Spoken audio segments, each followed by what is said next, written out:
Okay, so there's this new Jim Collins book out talking about leading through the recession, basically, and which companies have done well and not done well. And it talks about leadership as if there were, say two guys. One's a really great leader and one's just the average. Like say, using the metaphor of a hiker. Say there's two great hikers. And if you're walking with them and it's a nice sunny day going through the meadow, they both look equal, right? But if you're on the side of Mount Everest at 23,000 feet in the middle of a blizzard, one clearly rises above when they're tested, and that's when you find out who the true leader is. I think that's a great metaphor for our next guest. Ladies and gentlemen, president and founder of Sweetwater Sound, Chuck Surack. Thanks, Chuck. Good morning. Welcome. How you doing, man? Good. Very good to have you here. Good morning, everyone. All right. All right, Chuck. So, the idea that we all know you as the largest independent dealer in the U.S., possibly the world. But since you've been on the NAMM board, I've gotten to know a little more about you as a person, that you had a very humble beginning, and it involves a van. Tell us about the beginning. Yes, I was on the road as a musician. I play saxophone and keyboards, and I had my VW bus to haul the equipment around. And after being on the road for many years, that wasn't a very good life, making $50 a week and all the food I could eat. So I came home and I started a recording studio with that bus. And I would go out on location and I would record musicians, either at the local church or the VFW or the Elks, Moose Clubs, that sort of thing. And eventually I was able to build a recording studio in the garage of my home. And what really changed my business, in 1983, I had a friend brought me to a NAMM show in Chicago. And I waited in line for a couple hours to see this amazing music instrument, the Kurzweil K250. And I quickly was determined that I had to have one of those. And the next year, when that instrument became available, I sold my grand piano and bought a Kurzweil K250. Wow.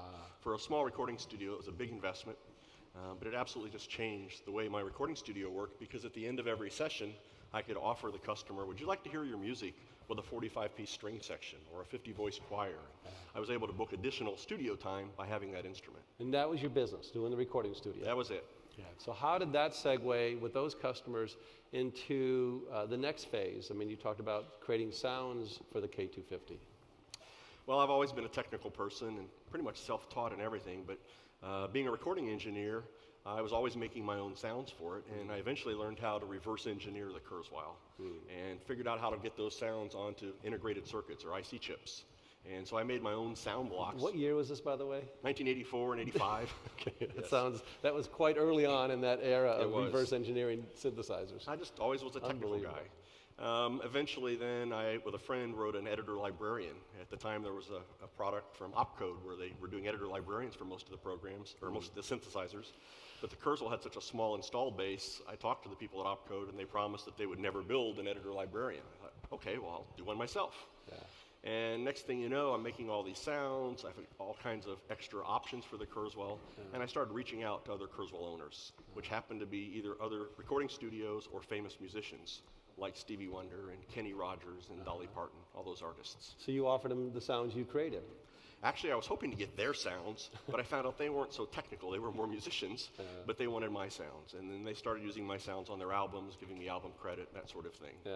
And before long, those friends would call me and ask for advice on their Kurzweil. And whether I wanted it or not, I sort of got the reputation of being the expert on this Kurzweil K250. And I had calls every day from all around the world, just trying to help my friends with their Kurzweil instruments. Still in the garage, or still in my little small recording studio, yes. So what happened then when people started asking for more from you, realizing you were a solutions guy? Sure, they came to me and they said, I already have a Kurzweil, but I'd like another Kurzweil. Can you get me one?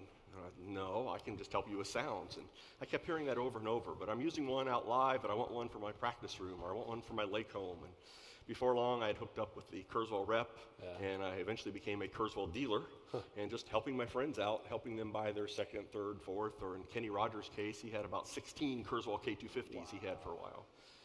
And those same friends kept calling me and asking about other things that could go along with their Kurzweil. I understand you can do music on it. Yeah, I know how to do that. And so I started selling them software from Mark of the Unicorn. And then they wanted to know how to record their instrument. Well, okay, I became a dealer for Tascam and Fostex recording equipment. And by 1991, my business had changed from being just a recording studio, but basically helping all my friends understand their high technology equipment and sourcing that equipment for them. Wow. What was the next segue then? Well, 1991, it was myself, and I had 5 people in my house all night, all hours of the night and day, coming and going. I'd come out of the shower, I'd have no idea who would be there. It could be the bus from Kenny Rogers, it could be producers. It was amazing the kind of people would be at our home. And I finally built my first commercial building, 1991. Moved in with 5 employees. The next year we had 20, and it sort of skyrocketed from there. We were there for 17 years, and then we moved out. In 2006 was about 200 employees. So the idea of this is, we clearly see that this was not a vision and you led up to it. It was just opportunity that you grabbed. Lots of forks along the road, lots of tough decisions along the way. Talk about the process you went through, whether to carry other instrument categories. How did that enter your mind? I had a lot of luck and a lot of hard work and a lot of support from friends and mentors, as Larry talked about. But I kept hearing from customers, why don't you sell this? I buy everything else from you, but you don't sell guitars. Or in the last couple of years, you don't sell drums. And so everything that we carried has always been a direct response of our friends asking for it. Yeah. And we've gone from not selling guitars 10 years ago to one of the top guitar companies in the world. Yeah. But you wanted to do it right. Always. So you didn't jump in immediately. You waited until infrastructure and training. Is that true? Yeah, as Sarah said earlier today, it's from my point of view, it's about always doing it correct. Yeah. Excellence is the only standard we have. I never chased the money. I've been fortunate in the last several years the money came, but it was always, always, always doing it the right way. Yeah. And I think that's part of growing up as a Boy Scout. A Boy Scout learns that he's trustworthy, loyal, helpful, friendly, courteous, kind, obedient, cheerful, thrifty, brave, clean, and reverent. Thank you. You got all that?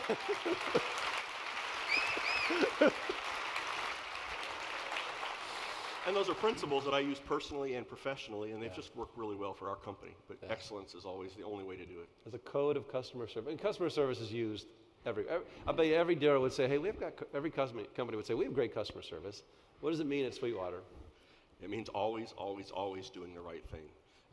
We don't care, frankly, if we make money on 1 transaction or 2 transactions. We want to do what is right for the customer long term. Yeah. We want their repeat business, their referrals, that sort of thing. And it's everything. It's everything from the way the phones are answered to having 30 people in our support department. We're the only company that I'm aware of that has dedicated technical support. So you make the various brands of equipment work with each other. It's always doing what you say you're going to do. Yeah. Training. Let's talk about training. We do lots of training at our company. Long term before you ever get to talk to a customer, correct? Right. We have what we call Sweetwater University. We hire the very best people we can hire. It's a very extensive interview process, lots of testing, and we hire just a small percentage of the people that actually apply. Mm-hmm. But once you're there, no matter what your background is, no matter what position you're coming into the company, we put you through 13 weeks of Sweetwater University. And we teach you everything about what we call the perfect conversation. We don't negotiate pricing until the selling's done, because I think price is irrelevant if it's not the right product and you really understand as a salesperson what the customer needs. We teach our systems and we teach a little bit about the technology, but most of the people when we hire them already know quite a bit about the technology. Yeah. So the training, we talked a little bit about that. I was surprised to hear that it's from internal Sweetwater folks, manufacturers, reps, and experts, and also you pay professional trainers. Absolutely. So what's the mix of all that? When you come out of 13 weeks, it sounds like you've been through a doctorate degree. And we actually call that informally a doctorate program. It's about 300 classes, 80 different teachers. It is 13 weeks. 300 classes, 80 different teachers. Correct. Before you talk to a customer. That is correct. Because they're representing your company. Yeah. And as hard as we've worked on our brand and our image and our reputation, all it takes is one person to get on the phone and start saying the wrong stuff or to lie or exaggerate, and now they're borrowing from the credibility of the rest of the company. We just can't risk that. Yeah. You personally said that you didn't make any money in the company for your first 20 years. What was your thought through that process? That it's not why you were doing it, you thought it would be there if you did the right thing? And money was never my motivator. To this day, it's still not my motivator. But like everyone else before us has said, I have the best job in the world. Yeah. I love what I do, and I don't care if we get paid or not get paid. Yeah. So you've also created a standard. You've created a set of excellence, and I guess a bar of excellence for all of us to look to. Any words on leadership? For so many of us, we're students. We're trying to learn. We're trying to be better. We're trying to navigate post-recession world or a global economy. What drives you? Any thoughts that you might share with us? Well, I think Sarah also said it really well. You have to be in a state of always improving, always looking at what you do. as Larry said, I mean, I love looking at other successful companies, whether they're in our industry or outside our industry. But always, always, always striving to do your best. Doing just good enough is not good enough. I think you're either moving forward or you're moving backwards, and I only want to move forward. Does it get easier the more you do it? Absolutely, because it self-affirms Yeah. what you've maybe made a gut decision on in the past. Yeah. So what's the depth of your businesses right now? I mean, obviously, you've got the core Sweetwater, but I know you're doing church sound and installs, and you said you bought an optometrist business. I mean, give me the landscape of your interests. Flying, I know you love to fly. I do love to fly. I do have a bunch of different businesses. I'm very, very blessed with that. But all of them have the same foundation. They're all based on customer service. And I've believed, as much as I love the music industry, the same philosophies that we've put in place from a customer service point of view, frankly, would apply to most businesses. Yeah. I would also say today, as everyone in the audience can attest to, customer service has gone away in a lot of industries, whether it's offshore tech support calls or just the way you're treated. And so, frankly, if you only focused on that, it becomes a real easy way to be successful. And yes, I have a bunch of different businesses. I have a flight school where we teach young people how to fly, have an interesting little car dealership where we sell fun higher-end cars. I have an audio-video company down in Florida with about 100 employees. And then, of course, Sweetwater, where we have about 550 employees. And I could have never guessed from 34 years ago in the Volkswagen bus having 750 employees to be responsible for. Yeah.